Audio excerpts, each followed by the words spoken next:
الأجل مولا مولا. بسم اللہ الرحمن الرحیم. جناب محسن علیہ السلام کی شہادت کے عنوان سے ایک نوحہ پیش کرنے کی سعادت حاصل کر رہا ہوں. جناب زہرا سلام اللہ علیہ اسے قبول فرمائیں.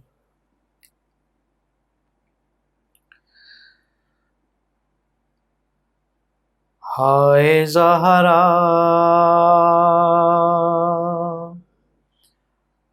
ہائے محسن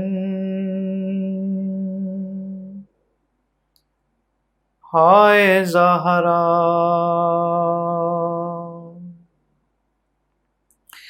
حسن حسین سے پہلے شہید کم سن ہے.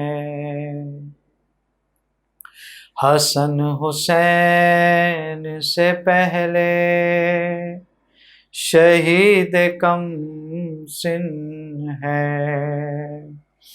وہ کوئی اور نہیں سیدہ کا محسن ہے. حسن حسین سے پہلے شہید کم سن ہے. وہ کوئی اور نہیں سیدہ کا محسن ہے. وہ کوئی اور نہیں سیدہ کا محسن ہے. ہوا شہید جو دیواروں در کے بیچ آ کر جسے بچانے سے زخمی ہے پہلوئے مادر. اداس اس کے لیے رات غمزدہ دن ہے.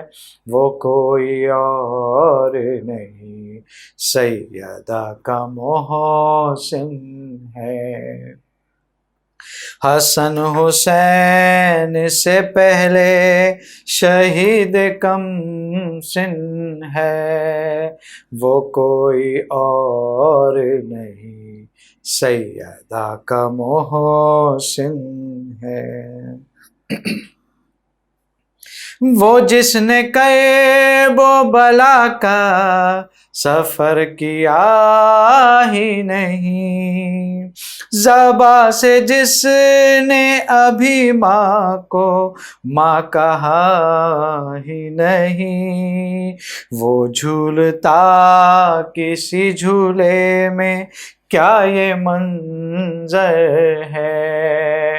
وہ کوئی اور نہیں سیدہ کا محسن ہے. حسن حسین سے پہلے شہید کم سن ہے. وہ کوئی اور نہیں سیدہ کا محسن ہے. علی نے ایسا جنازہ کہاں اٹھایا ہے، شہید ہو کے جو میدان غم میں آیا ہے. وہ شیر خوار جو نا واقف قد و سن ہے. وہ کوئی اور نہیں سیدہ کا محسن ہے. حسن حسین سے پہلے شہید کم سن ہے. وہ کوئی اور نہیں سیدہ کا محسن ہے. چھپا رہے ہیں مسلمان اسی شہید کی بات، گواہ جس کی شہادت کی ہے خدا کی ذات، یہ قتل سب پہ آیا ہے کہاں یہ باطن ہے، یہ کوئی اور نہیں سیدہ کا محسن ہے، حسن حسین سے پہلے شہید کم سن ہے، یہ کوئی اور نہیں سیدہ کا محسن ہے، وہ کوئی اور نہیں سیدہ کا محسن ہے۔ قسم خدا کی بمثل حسین ابن علی، شہید ہو گیا لیکن مدد کسی کی نہ لی، ملول اس کے لیے قوم زعفر جن ہے، وہ کوئی اور نہیں سیدہ کا محسن ہے، حسن حسین سے پہلے شہید کم سن ہے، وہ کوئی اور نہیں سیدہ کا محسن ہے۔ اسی کے عزم کی تقلید کی ہے اصغر نے، اسے شہید کیا ہے ستم کے لشکر نے، ملول تیغ علی اس شہید کے بن ہے، وہ کوئی اور نہیں سیدہ کا محسن ہے، حسن حسین سے پہلے شہید کم سن ہے، وہ کوئی اور نہیں سیدہ کا محسن ہے۔ فراق حضرت محسن میں مر گئی زہرا، کسی بھی ماں پہ نہ اترے یہ بے امان صدمہ، یہ درد سمجھے گا ریحان جو بھی مومن ہے، وہ کوئی اور نہیں سیدہ کا محسن ہے، حسن حسین سے پہلے شہید کم سن ہے، وہ کوئی اور نہیں سیدہ کا محسن ہے، وہ کوئی اور نہیں سیدہ کا محسن ہے۔ رحم اللہ من قرأ الفاتحہ۔ لا حول ولا قوة الا باللہ العلی العظیم۔ اعوذ باللہ من الشیطان اللعین الرجیم۔ بسم اللہ الرحمن الرحیم۔ الحمد للہ الذی خلقنا فی امتہ الذی فاز رتبتہ الی قاب قوسین واکرمنا بولایت وصیہ الذی ردت لہ الشمس مرتین وشرفنا بحب الزہراء ام السبتین التي فضلت على نساء العالمین وجعلنا من الباکین على مصاب الحسن والحسین وتسعة من ذریة الحسین الذين من بكى على مصابهم رجها حسناته أعمال الثقلين وهم أئمة المشرقين وهداة المغربين صلوات الله عليهم ما دام طلوع النيرين الصلاة والسلام على النبي الأمي مكي المدني القرشي الهاشمي الأبطحي النبي المسدد بشيرنا المؤيد نذيرنا الممجد المصطفى الأمجد المحمود الأحمدي أبي القاسم محمد اللهم صل على محمد وآل محمد وعلى أهل بيته الطيبين الطاهرين المعصومين المظلومين ولعنة الله على أعدائهم أجمعين من الآن إلى قيام يوم الدين. أما بعد فقد قال مولانا إمامنا الحسين عليه الصلاة والسلام: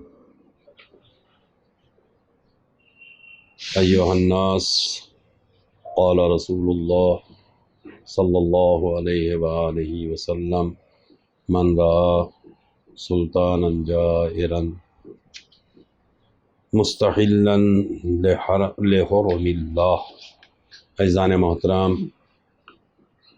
وازاداران مظلوم کربلا، سید الشہداء حضرت ابا عبداللہ امام حسین علیہ الصلاۃ والسلام، پروردگار عالم مالک کونین والد امام حسین جناب فاطمہ زہرا سلام اللہ علیہا کے صدقے اور طفیل میں ہماری اس کوشش کو اپنی بارگاہ میں درجہ قبولیت عطا کرے، اور جتنے بھی عزادار سننے والے ہیں پروردگار سب کو صحت و سلامتی عطا کرے، توفیقات و درجات میں بلندی عنایت کرے.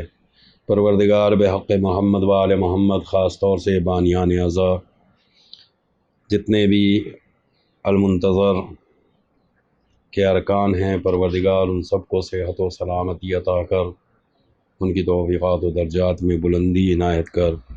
پروردگار کاروبار میں ترقی عنایت کر. اے میرے معبود بحق محمد و آل محمد، آج تک جتنی بھی عزائے حسین برگزار کی ہے اسے قبول فرما لے اور اس کے عوض میں بہترین اجر عطا کر دے.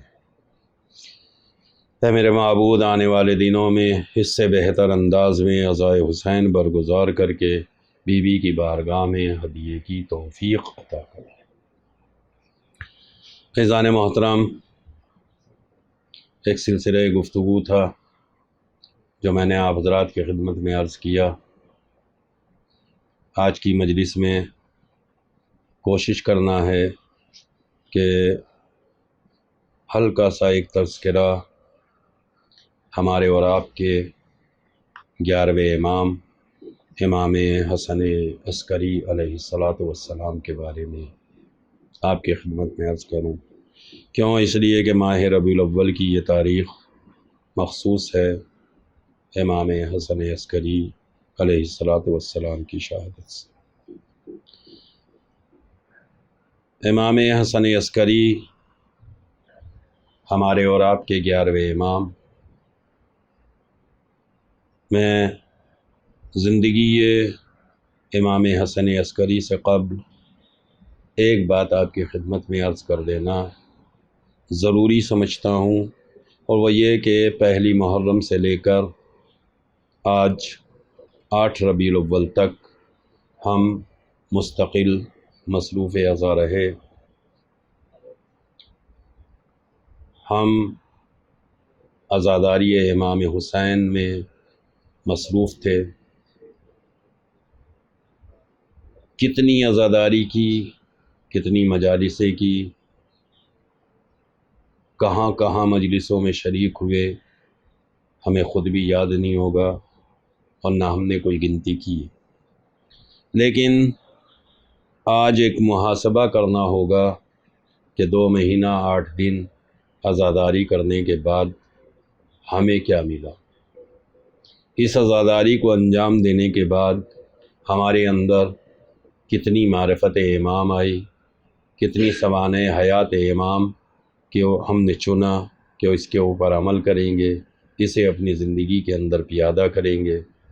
کتنی ہمارے اخلاق میں تبدیلی آئی، کتنی ہمارے کردار کے اندر تبدیلی آئی، کتنا ہماری زبان میں ادب پیدا ہوا، کتنا ذہنی طور کے اوپر ہمارے علم میں اضافہ ہوا، کتنا روحی طور کے اوپر ہم نے اپنے آپ کو سنوارا اور بنایا۔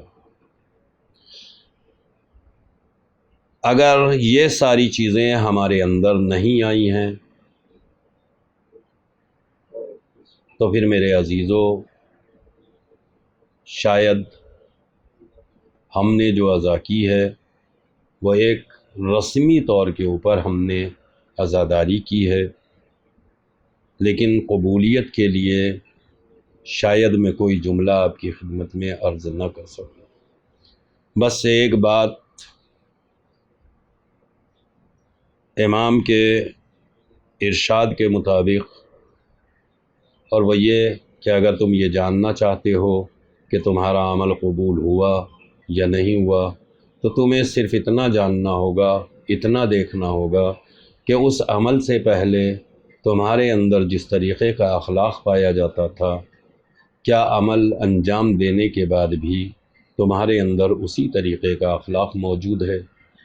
اگر تبدیلی آ گئی ہے تو گزرا ہوا عمل آپ کے اوپر اثر انداز ہو چکا ہے، آپ کا عمل قبول ہو چکا ہے، اور اگر کوئی تبدیلی واقع نہیں ہوئی ہے تو یقیناً تم نے عمل تو انجام دیا ہے مگر قبولیت عمل شاید بہت دور رہ گیا۔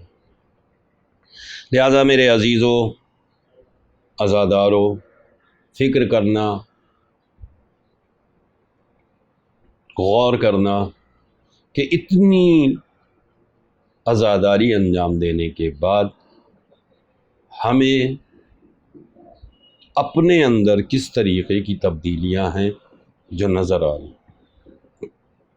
بس میں اس سے زیادہ عرض نہیں کروں گا۔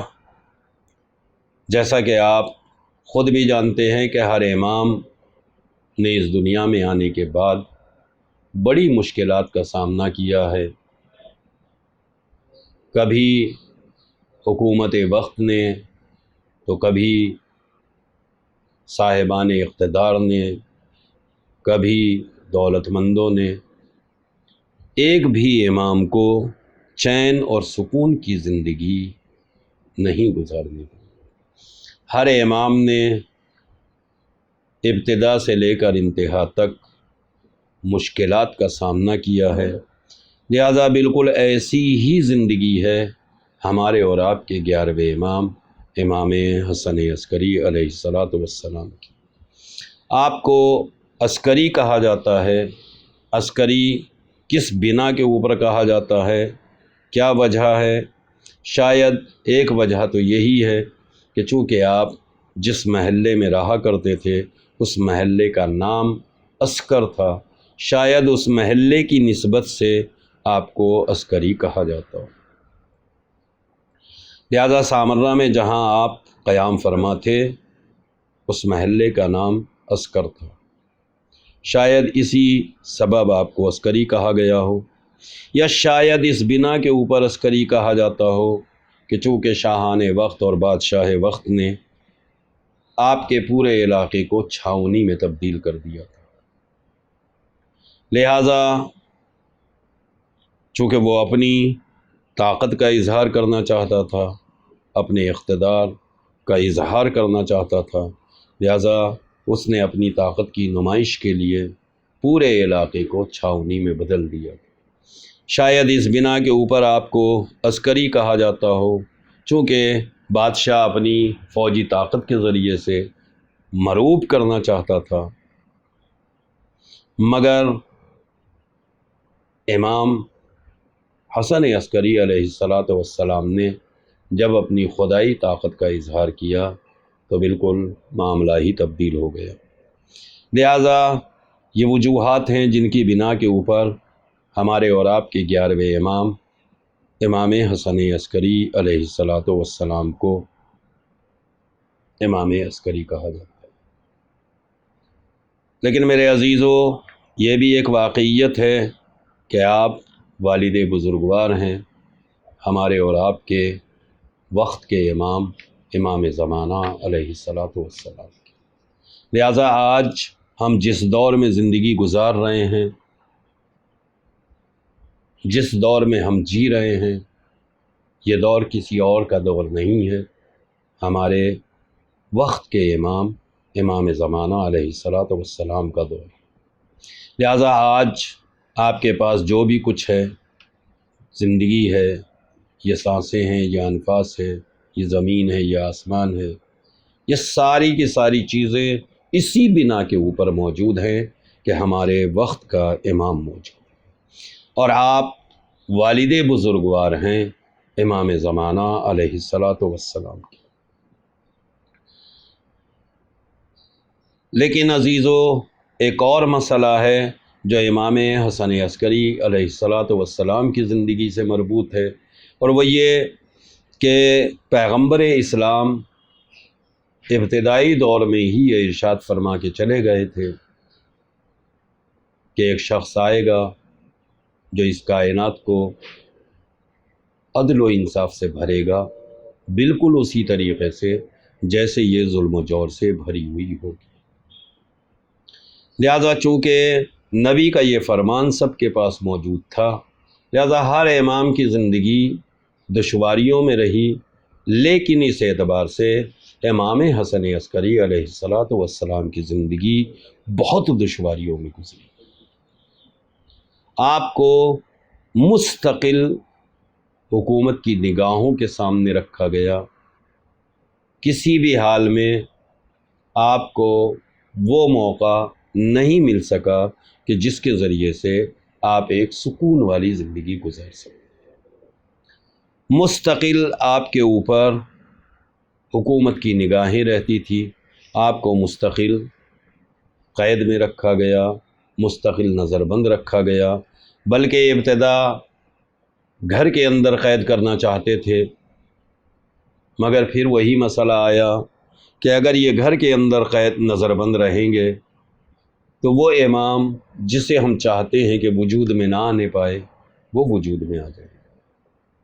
لہٰذا پھر یہ ہوا کہ قید خانے کے اندر رکھا جائے، لیکن پھر ایک اور مسئلہ پیدا ہوا کہ اگر آپ کو قید خانے میں رکھا جائے گا تو ظاہر ہے کہ جتنے بھی زندان کے اندر نگرانی کرنے والے تھے انہیں سخت سے سخت انسانوں کو وہاں کے اوپر تعینات کیا جاتا تھا، مگر امام کا اخلاق، امام کا کردار، امام کی اطاعت، امام کی عبادت سے متاثر ہونے کے بعد وہ لوگ بھی امام کے اوپر اس طریقے سے ظلم اور تعدی نہیں کرتے تھے، بلکہ آپ سے متاثر ہو کر امام کے گرویدہ بن جایا کرتے تھے، امام سے محبت کرنے لگتے تھے۔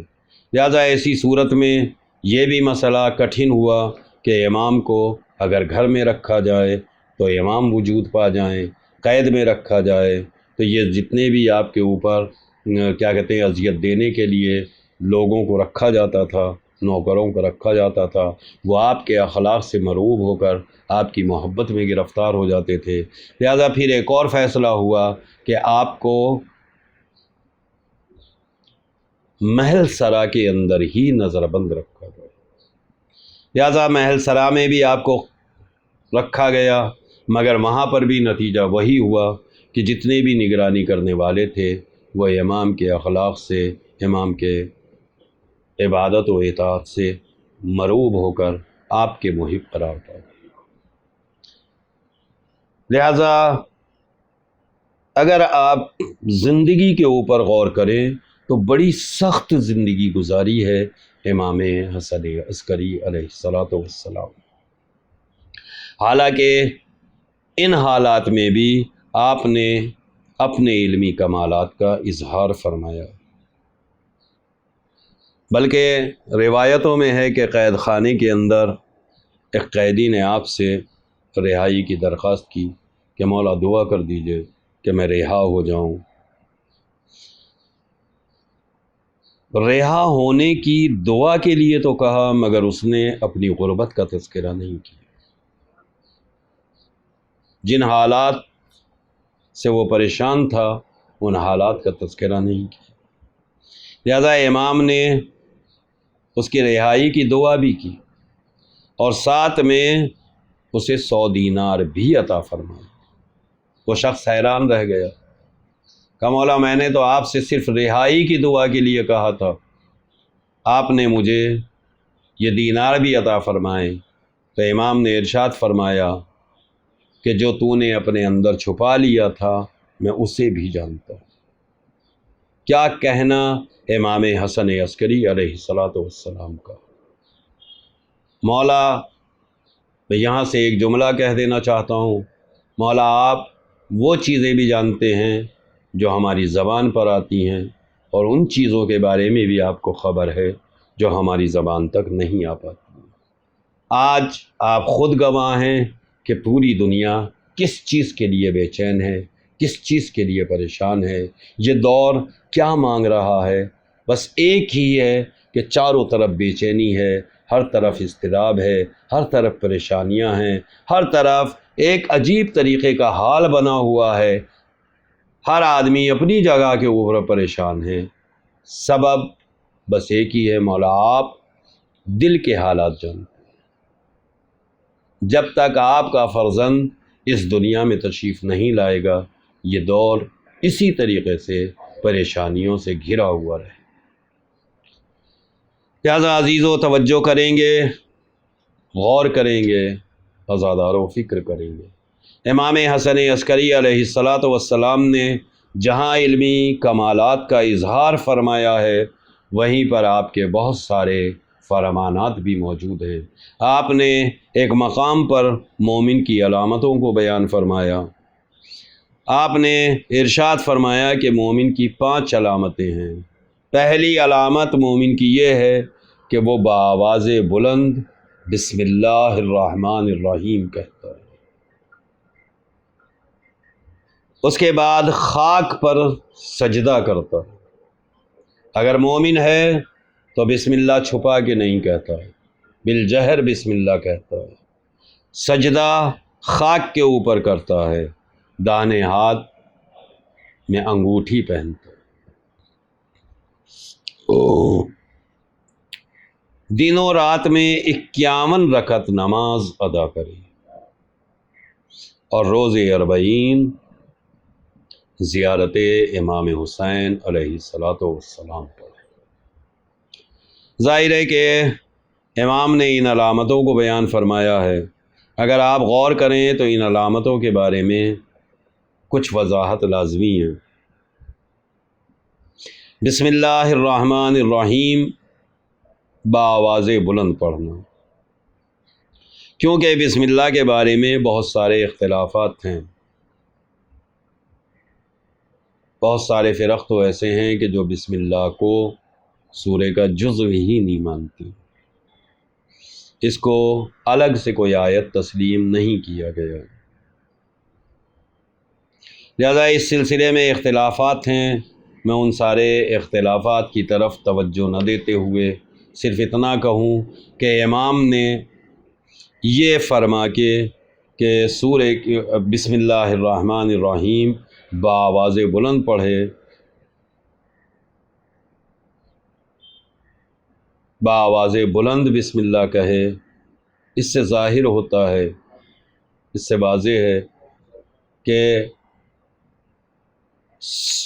سورہ کی ابتدائی آیت بسم اللہ الرحمن الرحیم۔ اور عزیزو دوسرا مسئلہ جو امام نے ارشاد فرمایا وہ ہے کہ خاک کے اوپر سجدہ کرے۔ لہذا بسم اللہ الرحمن الرحیم ہر سورے کا جز ہے سوائے ایک سورے کے، جسے ہم سورہ توبہ کے نام سے جانتے ہیں۔ خاک پر سجدہ کرنے کا مسئلہ، لہذا ایسی چیز کے اوپر سجدہ کرنا جو خود خاک ہو یا خاک سے اگنے والی چیز کہ جس کو استعمال نہ کیا جا سکتا۔ اس کے بعد ایک اور جملہ جو امام نے تیسری علامت بیان کی مومن کی کہ وہ اپنے ہاتھ میں انگوٹھی پہنتا۔ لہذا مومن کی علامتوں میں سے ایک علامت یہی ہے کہ اس کے ہاتھ میں انگشتری پائی جاتی ہے، اس کے ہاتھ میں انگوٹھی۔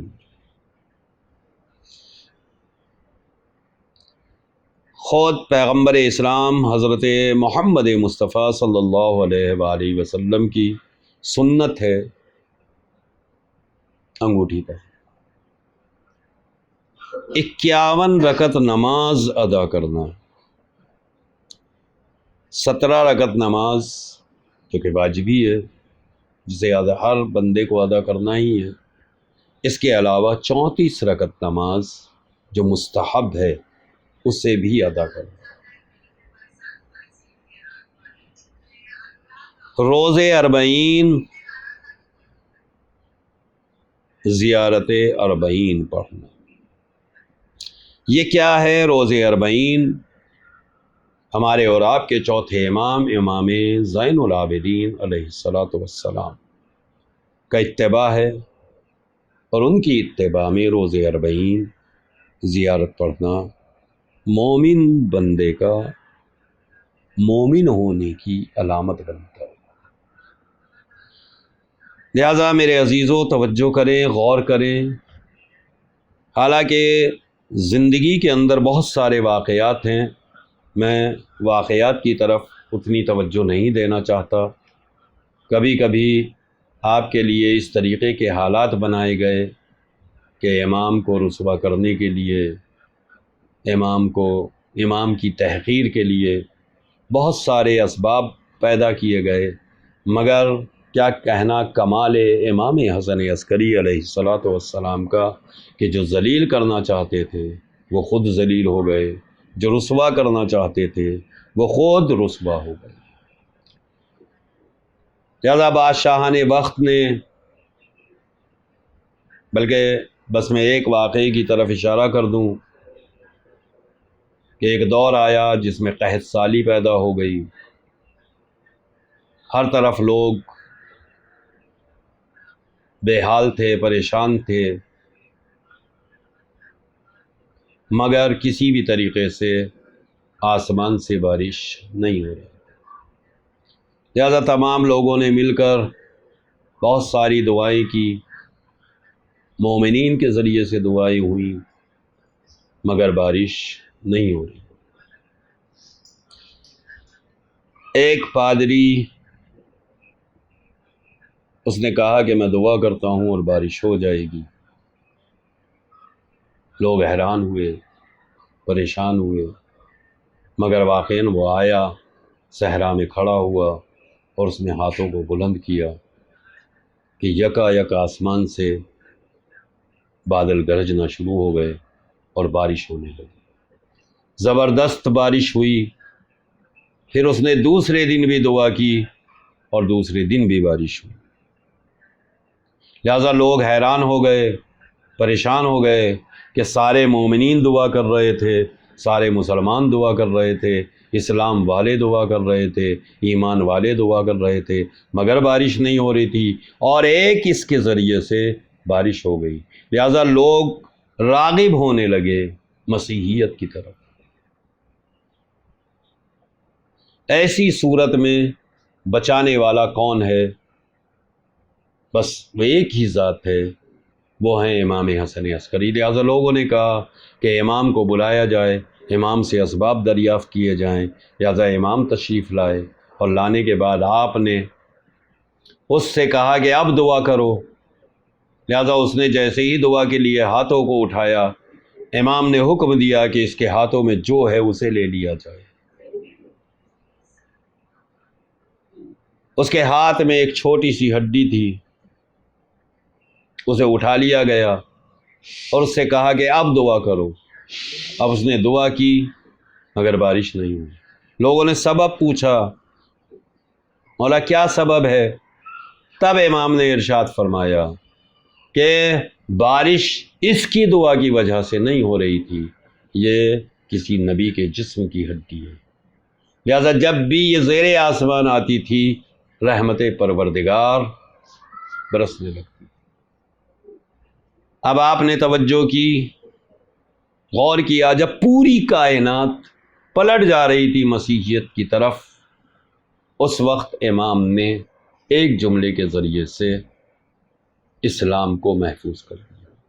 بلکہ اسی طریقے کا مسئلہ ہے کہ آپ ہی کا دور ہے، جب اسحاق کندی نے ازداد قرآن تناقض قرآن لکھنا شروع کیا، قسم خدا کی اگر امام حسن عسکری نہ ہوتے تو شاید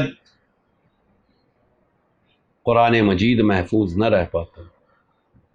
وہ دور امام حسن عسکری کا تھا کہ جب آپ نے کندی کے جواب کو دیا، اسحاق کندی کا جواب دیا کہ جس آیت سے مطلب تم سمجھ رہے ہو وہ صحیح ہے، یا جس کلام کرنے والے نے یہ کلام کیا ہے تمہیں کیسے پتا کہ متکلم کا مقصد بھی وہی ہے جو تم سمجھ رہے ہو۔ لہٰذا آج کے دور میں بھی اسی طریقے کے کچھ افراد موجود ہیں جو قرآن مجید کے اوپر حملہ آور ہیں، قرآن مجید کو ختم کر دینا چاہتے ہیں، قرآن مجید کی اہمیت مٹا دینا چاہتے ہیں، قرآن مجید کی فضیلتوں کو کم کرنا چاہتے ہیں، بلکہ میں ایک جملے میں کہوں وہ چاہتے ہیں کہ قرآن کو ہی مٹا دیا جائے۔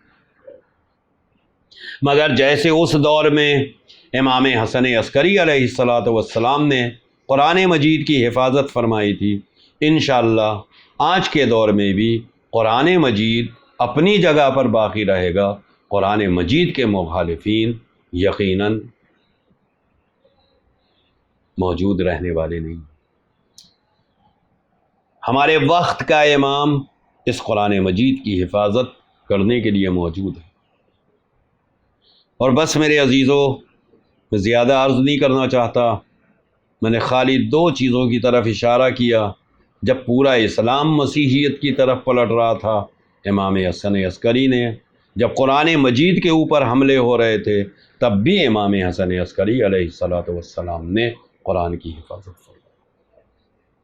لہٰذا آج بھی اگر ہم واقعاً توسل کریں امام کے فرزند امام زمانہ علیہ السلام سے، تو یقیناً ہمارے دور میں جو ہمارے اوپر مشکلات آ رہی ہیں، جو ہمارے اوپر مصیبتیں آ رہی ہیں، جن آفتوں میں ہم گرے ہوئے ہیں، یقیناً یہ مشکلیں چھٹ جائیں گی، یہ مشکلیں ختم ہو جائیں گی۔ بس میرے عزیزو، یوں تو ہر امام کو زہر دیا گیا ہے، ہر امام کے اوپر ظلم کیے گئے ہیں، ہر امام نے مصائب برداشت کیے ہیں، ہر امام نے مصائب کو جھیلا ہے، لیکن جو مصائب امام حسن عسکری علیہ السلام نے برداشت کیے ہیں وہ بھی مستقل آپ کی پوری زندگی عجیب و غریب مصیبتوں کا نشانہ بنی رہی۔ دیگر معصومین کی زندگی اگر آپ تلاش کریں گے تو ان کی زندگیاں واقعاً مشکلات میں ہیں، مگر امام حسن عسکری کی زندگی جو اتنی زیادہ مصیبتوں میں رہی، اس کا ایک سبب وجود امام زمانہ علیہ السلام کی۔ مگر میں ایک جملہ کہوں گا، ربیع الاول کی پہلی تاریخ تھی جب امام کو زہر دیا گیا۔ آپ خود جانتے ہیں کہ آج تقریباً ہر جگہ ایک جلوس ہوتا ہے جسے کہتے ہیں چپ تعزیہ۔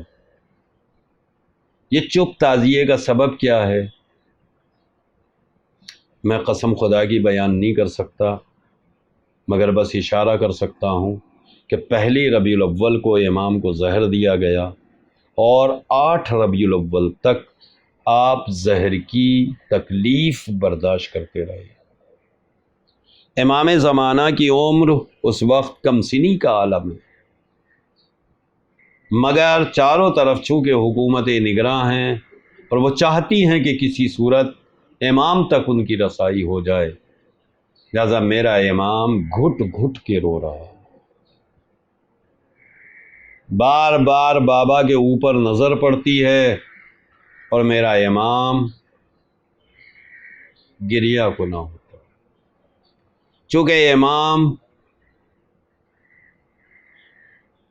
چپ انداز میں روئے۔ شاید اسی وجہ سے یہ چپ تعزیہ ہوتا ہے۔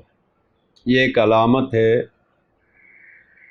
جب آپ چپ تعزیے میں شریک ہوں تو ایک بار تصور کیجئے گا، ایک بار فکر کیجئے گا، ایک بار غور کیجئے گا کہ یہ چپ تعزیہ کیوں ہو رہا ہے، کیا سبب ہے اس چپ تعزیے کا۔ تو جب آپ گہرائی میں جائیں گے تو آپ کو امام زمانہ کے آنسو نظر آئیں گے کہ جو اپنے والد محترم کے لیے گریہ کناں ہیں۔ میرے عزیزو توجہ کریں گے، مگر میں ایک جملہ کہوں گا۔ امام حسن عسکری علیہ السلام کو زہر دیا گیا، امام نے زہر کی مصیبتوں کو برداشت کیا، مگر جب آخر وقت آیا تو آپ کا فرزند امام زمانہ آپ کی خدمت میں، حالانکہ کم سنی کا عالم ہے، مگر آپ نے اسرار امامت امام زمانہ کے حوالے کر دیے، آپ نے امام کو ساری وصیتیں فرما دی۔ مگر میں کہوں گا اے امام حسن عسکری، آپ کم سے کم اتنا تو ہے کہ آپ کا بیٹا کم سن ہی صحیح مگر آپ کے پاس موجود ہے۔ آئیے ذرا کربلا میں فاطمہ کے لال امام حسین کے اوپر ایک نظر کیجئے۔ ارے اس عالم میں سید سجاد نے امام کو دیکھا اور ایسے عالم میں دیکھا کہ امام زخموں سے چور تھے۔ جناب سید سجاد نے سوال کیا، بابا یہ آپ کا کیا عالم ہے؟ میرے چچا عباس کیا ہوئے؟ امام نے جواب دیا، انہیں قتل کر دیا گیا۔ علی اکبر کیا ہوئے؟ جواب آیا، قتل کر دیا گیا۔ قاسم کیا ہو گئے؟ قتل کر دیا گیا۔ بس ایک مرتبہ امام نے ایک جملہ کہا، اے سید سجاد بس اتنا سمجھ لو کہ ہم مردوں میں تمہارے اور میرے علاوہ کوئی باقی نہیں ہے۔ عزیزو بس ایک جملہ اور ادا کرنا چاہتا ہوں، جب امام کی نماز جنازہ کا وقت آیا ہے تو عزیزو بہت سارے لوگ آگے بڑھے کہ امام کی نماز جنازہ ادا کرائیں۔ عزیزو امام کے چچا بھی آگے بڑھے تاکہ وہ نماز جنازہ پڑھیں، مگر ایک مرتبہ جب نماز جنازہ کے لیے لوگ آمادہ ہو گئے، ایک کم سن بچہ آگے بڑھا اور اس نے دامن پکڑ کے کھینچا، چچا نماز جنازہ میں ادا کراؤں گا۔ عزیزو امام آگے بڑھے، والد کی نماز جنازہ ادا کرائی۔ اے مولا آپ اپنے بابا کی نماز جنازہ ادا کر رہے ہیں، ذرا آئیے کربلا میں سید سجاد کو دیکھیے، باپ کے جنازے کے قریب سے گزر رہے ہیں۔ عزیزو ایک مرتبہ باپ کو متوجہ کر کے کہا ہوگا، بابا اپنے بیٹے کو معاف کر دینا، سید سجاد اتنا مجبور ہے کہ میرے ہاتھوں میں ہتھکڑیاں، پیروں میں بیڑیاں ہیں۔ عزیزو بس آخری جملے سنیے، جب امام کی نماز جنازہ ادا ہو گئی تو ظاہر ہے کہ امام کی تلاش تو کب سے ہو رہی ہے، ہر طرف سے امام کو تلاش کیا جا رہا ہے۔ جب کائنات والوں کو پتہ چلا ہوگا امام کا بیٹا امام کی نماز جنازہ ادا کر رہا ہے، عزیزو ظالم آگے بڑھے ہوں گے، امام کو تلاش کرنا شروع کیا ہوگا، مگر تاریخ کا جملہ موجود ہے کہ امام نے نماز ادا کرائی اور آنکھوں سے غائب ہو گئے۔ عزیزو لوگ تلاش کرتے رہ گئے مگر نہ ملے۔ مجھے ایک جملہ یاد آنے لگا، اے امام آپ نظروں سے اوجھل ہو گئے، مگر امام حسین کی 3 سال کی بیٹی سکینہ کہاں آنکھوں سے اوجھل ہو جائے۔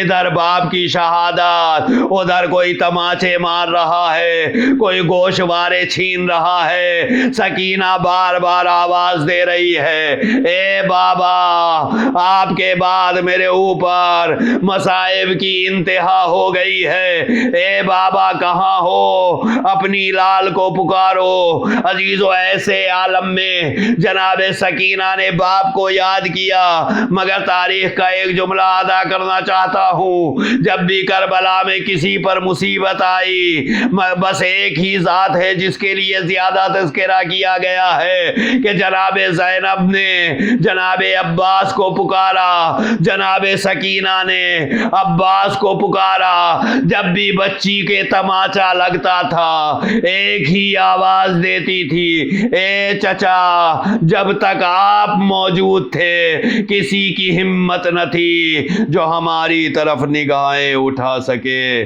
اے چچا جب سے آپ گئے ہیں اب ہم ہیں اور یہ دنیا کے مزرعے۔